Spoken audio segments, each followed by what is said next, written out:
Elphinstone पूल पूर्णपणे आज रात्री 12 पासून बंद असणार आहे। वाहन चालकांकरता पर्यायी मार्ग लागू होईल। 125 वर्ष जुना असलेला हा एल्फिस्टन ब्रिज अखेर आज रात्री 12 वाजल्यापासून वाहतुकीकरता बंद होईल। या पुलाच्या बांधकामाकरता मुहूर्त मिळालेला आहे। आजूबाजूच्या रहिवाशांकरता म्हाडामधील घरं उपलब्ध करून दिली जाणार आहेत। उपमुख्यमंत्री एकनाथ शिंदे यांनी या प्रस्तावाला मंजुरी दिली।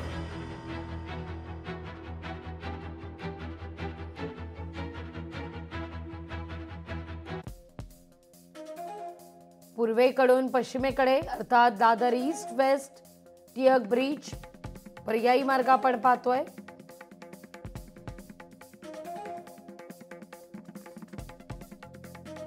परळ ईस्ट आणि प्रभादेवी करी रोडचा ब्रिज,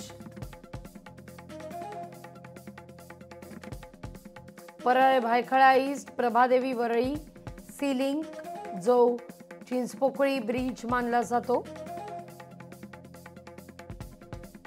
टिळक ब्रिज हा एक पर्याय असेल।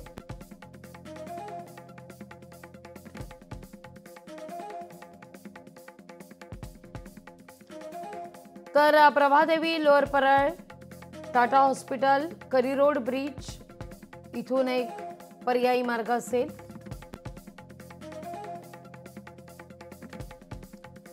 Sea link Worli Prabhadevi Byculla east चिंचपोकळीचा ब्रिज,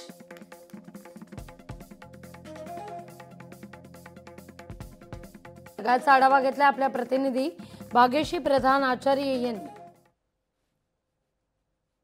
125 वर्ष जुना असलेला एल्फिस्टन ब्रिज आता पाडण्यात येतोय। आज रात्री 12 वाजल्यापासून हा पूल बंद करण्यात येणार आहे आणि त्या जागी वाहतूक पोलिसांनी काही पर्यायी मार्ग दिलेले आहेत। मात्र हे पर्यायी मार्ग येथील रहिवाशांना आवडलेले आहेत का ते त्यांना विचारूया। दादा, हे पर्यायी मार्ग व्यवस्थित वाटतात का, सोयीचे आहेत?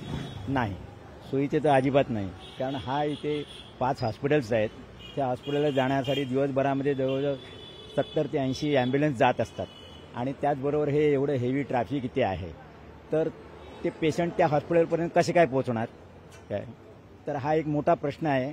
शिवाय इथे जी ऑफिसेस आहेत, या ऑफिसेसला येणारी जी लोक आहेत, दादर इतकंच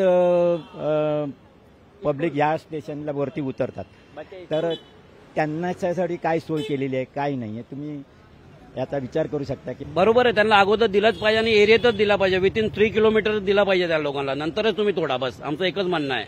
आजूबाजूचे लोकांना पहिले जागा द्या, 3 किलोमीटरच्या आतमध्ये ही जागा असली पाहिजे आणि त्यानंतरच तुम्ही अशा पद्धतीचं जे तोडकाम आहे ब्रिजचं ते करू शकता, अशा पद्धतीची माहिती इथले रहिवासी देताना पाहायला मिळतात। व्हिडिओ जर्नलिस्ट आदित्य देसाईसह मी भाग्यश्री प्रधान आचार्य, लोकशाही न्यूज, मुंबई।